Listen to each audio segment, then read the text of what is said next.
এই ঘটনাটা আপনি হালকা নেওয়ার কিছু নেই। একদিকে চিকেন স্নেকে রাফালের মতন অত্যাধুনিক প্রযুক্তির যুদ্ধবিমান S-400 রাশার তৈরি আকাশ প্রতিরক্ষা সিস্টেম এখানে ডিপ্লয়েড করা হয়েছে। অপরদিকে আজকের দিনেই স্বাধীন সার্বভৌম একটা দেশের আকাশ সীমানা লঙ্ঘন করে ভারত যে জিনিসটা পাঠিয়েছে, আধা ঘন্টা বাংলাদেশের আকাশে ঘুরে বেড়াইলেও আমাদের প্রতিরক্ষা সিস্টেম আসলে কোথায়? আমরা যখন ভারতের সাথে পাঙ্গা নিচ্ছি, নিজেদের ওজন আছে তো না কিনা ফেসবুকে খালি রাজু ভাস্কর্য আর যে জনপ্রিয়তার জন্য সস্তা বক্তব্য দেওয়া, আমাদের অবস্থানটা আসলে কি? ভারতের বিরুদ্ধে সরকার কি রাষ্ট্রদূতকে ডাকাইয়া ধমকাইতে পারবে? ভাবা যায় যে বাংলাদেশের আকাশে আধা ঘন্টা যাবৎ চক্কর দিয়েছে ভারতের গোয়েন্দা ড্রোন।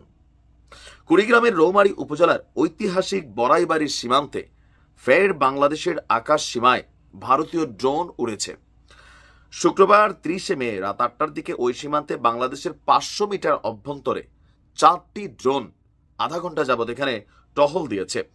ওই সীমান্তের দায়িত্বে থাকা জামালপুর বিজিবি 35 ব্যাটালিয়নের অধিনায়ক লেফটেন্যান্ট কর্নেল হাসানুর রহমান তিনি এই তথ্য নিশ্চিত করেছেন।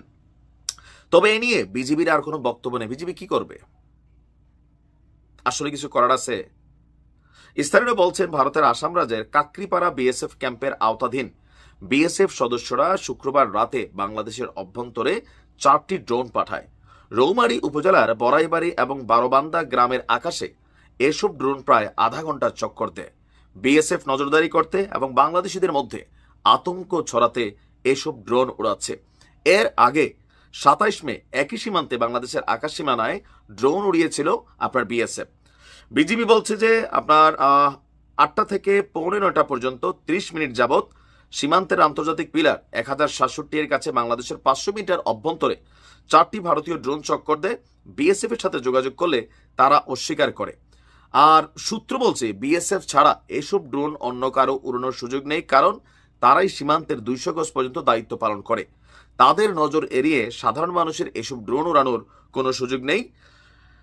এখন আপনি দেখেন, এই যে পুশিন করার একটা ঘটনা ঘটছে গেল কয়েকদিন, আমার ধারণা যে এখানেই মেনলি ঘটনাটার প্রেক্ষাপট ভারতের এমন আচরণের নিন্দা জানায়, বাংলাদেশের সাথে বৈরী আচরণ করছে। এখন আমাদের যে সরকার আছেন, পররাষ্ট্র মন্ত্রণালয় আছে, স্বরাষ্ট্র মন্ত্রণালয় আছে, নির্বাচন বিএনপি একটা দল চাইছে, সারা পৃথিবীতে কেউ চাচ্ছে না। মানে সরকার তো বৈশা বৈশা খালি মনে হয় যে রাজনৈতিক দলগুলার এনসিপি ছাড়া বাকিদের আঙ্গুল দেওয়ার জন্যই অনেক ধরনের কাজ করছেন, মানে তাদের কর্মকাণ্ডে আঙ্গুল উঠানোর জন্য কাজ করছেন। কিন্তু ভারতের সাথে মুখে মুখে এটা সেটা, কিন্তু এই যে ধরেন আমাদের আকাশ সীমানার মধ্যে ভারতের ড্রোন ঢুকে যাচ্ছে, সরকারের পক্ষ থেকে শক্ত বিবৃতি বা পাল্টা ভারতীয় দূতাবাসের যে প্রধান আছে রাষ্ট্রদূতকে ডাইকা তাকে তো মিনিমাম লেভেলে ধমকানোর দরকার ছিল যে তোমার দেশ থেকে এটা ঘটছে, 27 তারিখে ঘটছে, আবার ঘটছে, কেন জিজ্ঞাসাবাদ করা হয়েছে? গণমাধ্যমে তো দেখি নাই। আমার ধারণা এখন যে কাজটা করতেছে ড্রোন দিয়া বাংলাদেশের বিভিন্ন জায়গায় ভারতের বিএসএফ তাদের জনগণকে বাংলাদেশে পুশিন করছে। এই পুশিন খেলায় এদের দরকার কি? নিরাপদ একটা এরিয়া যেখানে মানুষ টানুষ নাই, তো ড্রোন পাঠাইয়া আশেপাশের এলাকাটা দেখে, তারপর ওই খালি জায়গা পাইয়া সেখানে পাইলে মানুষদেরকে ঢুকাই দেয়। ভারতের বিরুদ্ধে এটা নিয়ে শক্ত প্রতিবাদ করা দরকার রাষ্ট্রের। এটা কিন্তু নিরাপত্তা ইস্যু।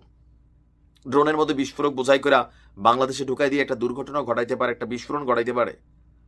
আর যতটুকু আমি দেখছি, আমাদের আইনজীবী ইশরাত বলছিলেন যে এটা নিয়ে জাতিসংঘেও কিন্তু যাওয়ার সুযোগ আছে। বাট আমরা কি প্রতিক্রিয়া দেখাচ্ছি? সরকার কি দেখাচ্ছে? মুখের কথা আর অ্যাকশনে যাওয়া দুই জিনিস। যাবে কই থেকে? 5 মিনিট টিকবে? 5 মিনিট ভারতের সাথে আমরা টিকতে পারবো না, এটা বাস্তবতা।